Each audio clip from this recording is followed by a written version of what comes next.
Hello, this is vlog number 1, day 1 of hopefully many more days of filming and just collecting some very raw and raw thoughts and authentic moments about life, musings, reflections, and just sharing kind of the phase that I'm in. And I don't know what I'm gonna do with this. I might just do nothing. I might save it for, I don't know, footage for later, just looking back at where I was at the age of 29.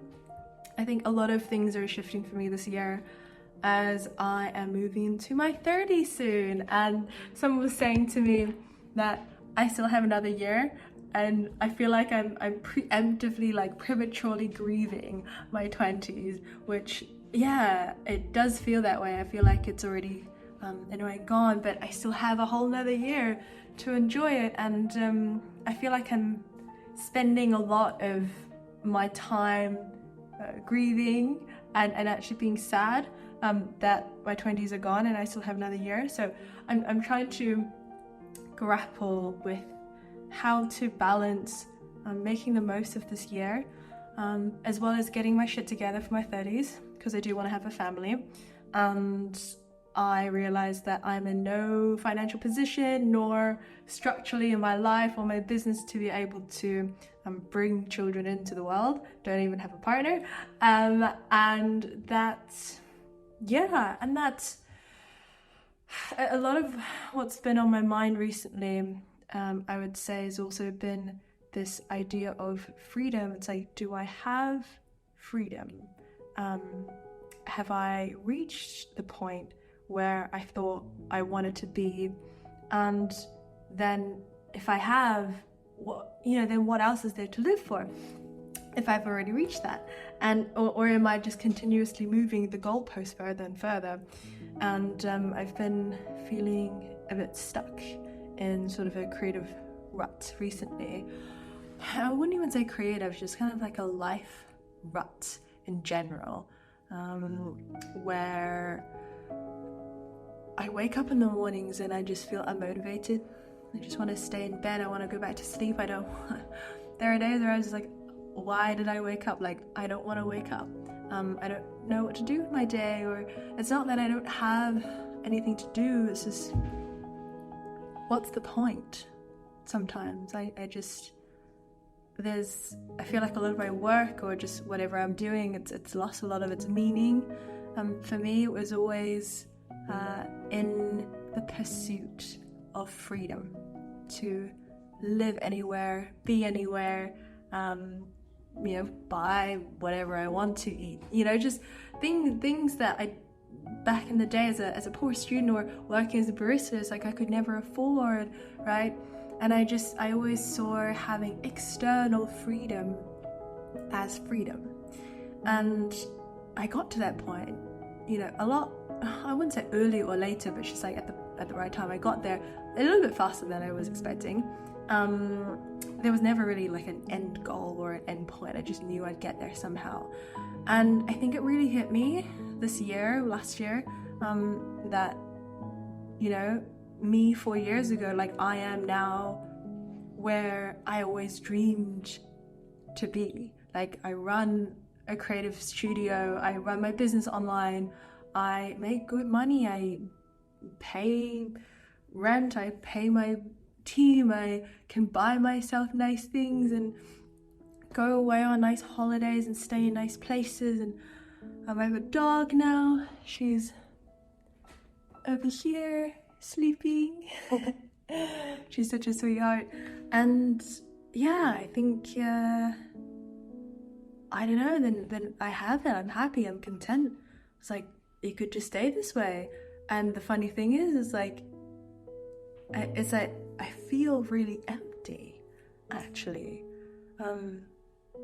It's like I always thought that having all of this would fulfill me, or that I would feel really gratified or relief, but actually instead of relief, I feel even more overwhelmed, even more stressed. Like, I need to do something with my life. can't just sit here enjoying life, or you know, it's like, well, there's got to be more, like this can't be it. And yeah, you could say I fell into a bit of a depressive-ish hole. Like, I'm not a depressed person, or I don't, you know, it's not like I would consider myself depressed by any means, but like, for my standards, I was like, oh, I'm feeling a bit flat recently. And you're just missing that spark in my life. Like, I get it from time to time. I get it when I go out on nature, when I go out on trips, and you know, I have the spark for life, but I don't have the spark for work. It's like, what do I want to create? I have so much creative energy inside me, and yeah, I'm like, what do I create? Should I create something that will make me more money? Should I create something that will, you know, help people, or both? Or should I create art just for self-expression and for the sake of just making beautiful things? And yeah, I think I've been really on this path to search for meaning and purpose in my life, as you do. You call it like a quarter life crisis. And yeah, so I read this book by I think Frankl. It was about the concentration camp and how he survived the concentration camps, and he talked a lot about freedom and responsibility and purpose and meaning in life. And a quote that really stuck with me, it's like, we're always thinking, like, what do we expect of life, right? And he kind of flipped the question around and asked, what does life expect of you? You know, what are you here to create? So what does the universe expect of you? Instead of, I want this, I want that, right? And just filling our own cup that is never satisfied. And I've been asking myself that question a lot. And I still don't know the answer to that, to be honest. I'm trying to kind of lean into what it is I want to create, what I'm good at, what the world sort of needs. In a way, you could say it's like very similar to the Japanese expression, or Japanese word of like ikigai. I can't remember what the fourth one was, but something in marrying the three I just mentioned above. And yeah, I have this idea that keeps coming back to me, and I honestly, I've had this idea since 2018. When I was in Wisconsin, it was like negative 30 degrees, and I was like, what am I doing with my life? I just finished my season in Norway, and as a kayaking outdoor guide, and it was like the best season ever of my life, but I also acknowledged that it wasn't sustainable. It wasn't a sustainable lifestyle for me, and I didn't want to keep doing that, but it was really, really fun. I would do it again, but like not for 10 years. And I wanted to build something of my own. I would just remember like thinking, like, I really want to build something of my own. And that's when I stumbled across like a few YouTubers that I really, really admired, Sarah Lamore, and also like Lost Bonk. I just really loved the way they told their stories. I really loved how authentic they were, and also just like entertaining. And I had this thought to myself that I was going to start blogging or recording my travel adventures, and yeah, I wanted to start a YouTube channel. And I like did my studies, I researched a bit, and I was like, I can do this. And then there was a trip to Chiang Mai that I did with my mom, and I didn't film anything.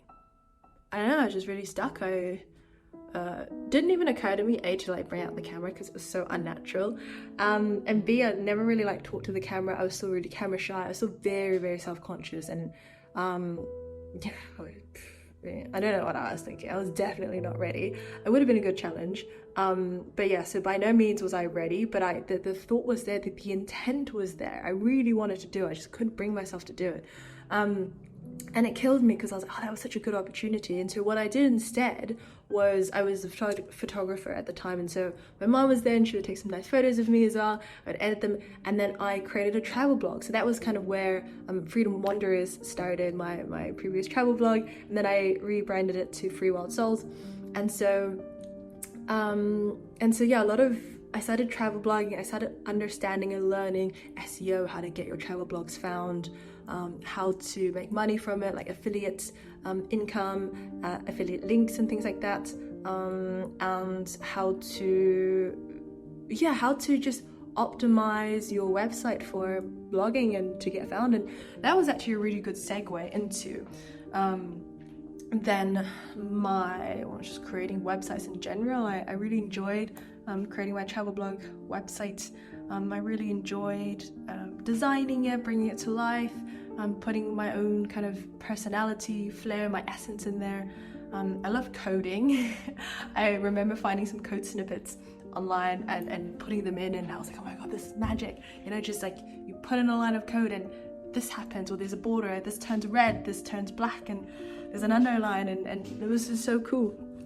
And so that's where it started, and I had a couple of family friends who needed a website, and I happily charged them. I think it was like $350, and I was like, oh my god, I'm killing it. I just got paid to have fun and like design and create something beautiful, and it was so epic. I remember just like that feeling of someone believing in you.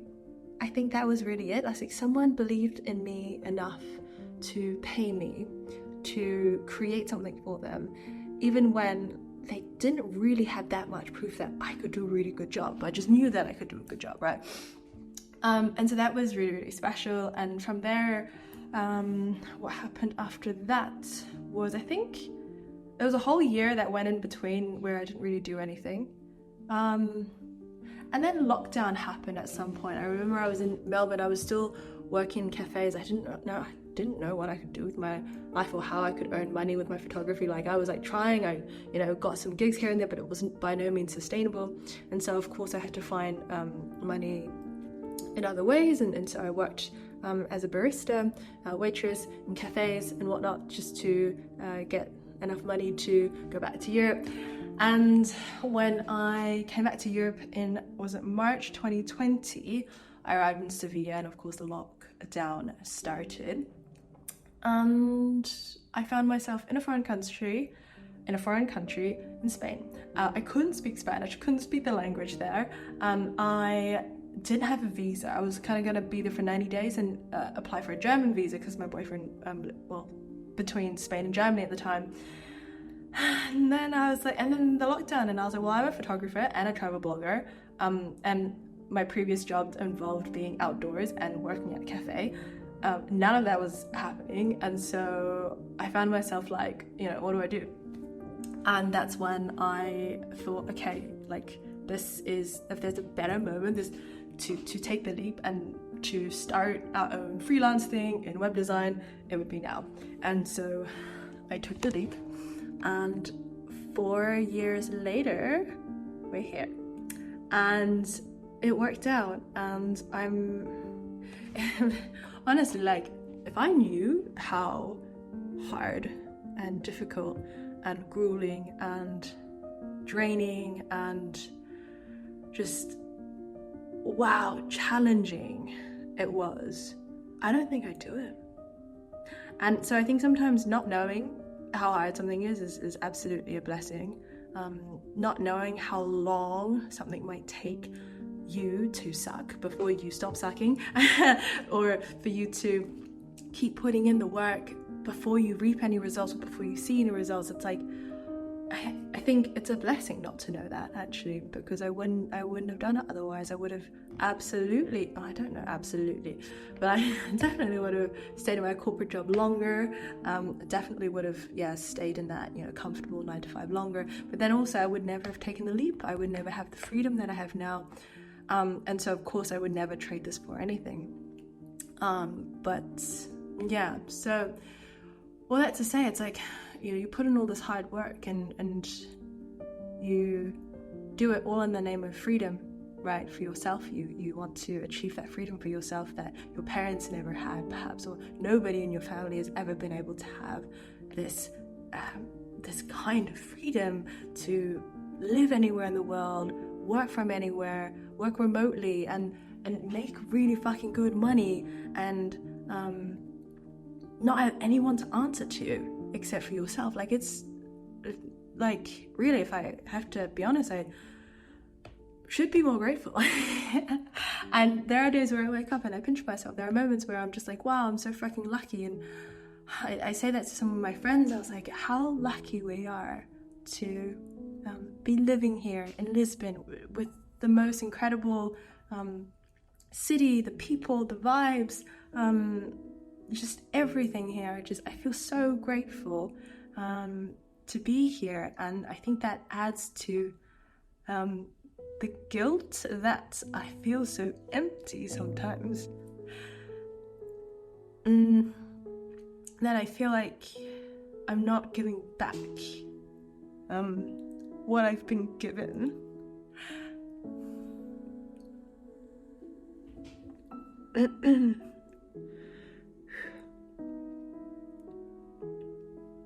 And I feel like I'm so I'm in a limbo, and I feel so useless. I just feel really useless, and I don't really see the point in what it is that I'm doing.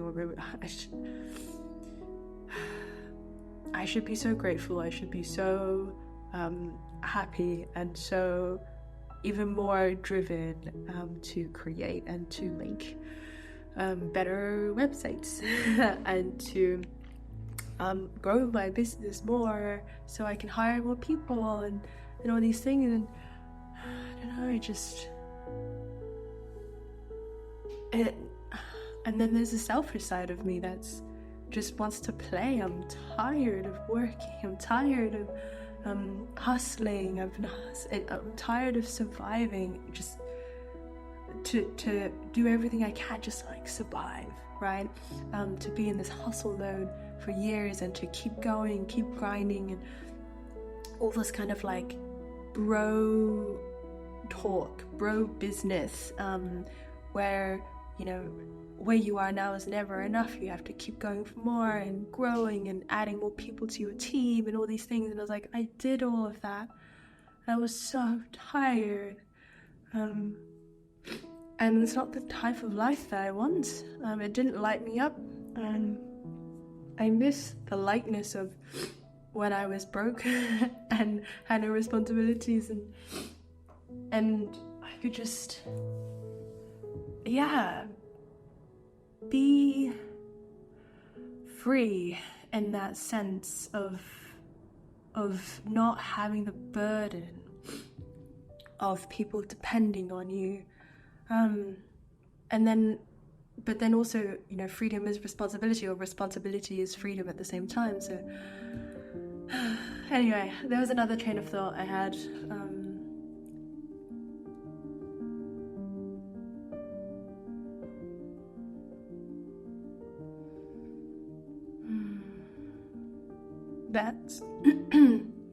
That I want to do more things that feel like play, that bring me joy. And for me recently, that's been jewellery making. Like, I did a couple of jewellery making workshops, and I found it so cathartic and therapeutic to just create art with my hands. And I really miss that. I used to be a photographer, and that was more kind of up and close and personal with people. I really loved that, but still it was very digital. Whereas like ceramics, I love ceramics. I love making things with my hands. Time just passes, and I'm just so present. I'm so there. It's like the saying, like, what wants to be created, I'm creating what wants to be created. And there's something really beautiful in that. Of course, on the other side, it's like, it's not exactly going to make me money. I do need to survive in some way, and so I'm in a phase of I'm on a mission, let's say, to find a balance between things that bring me joy, things that feel like play, and also things that make me money, that I can build my wealth upon and actually have long-term financial freedom, right?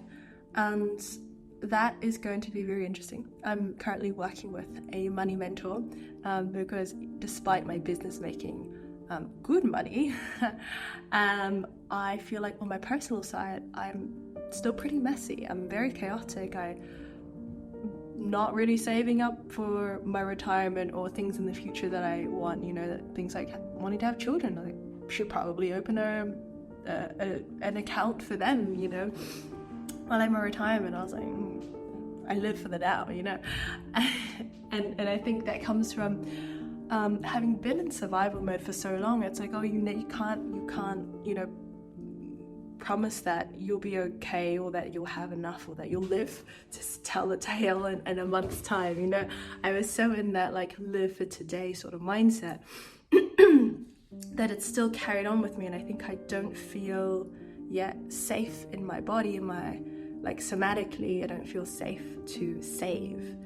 There's something that feels very, I don't know, unsafe about it. So I'm working through my blocks, because a lot of them are obviously like subconscious blocks, stories that have been adopted from my parents, sometimes also generational trauma, like just gets passed down, and yeah.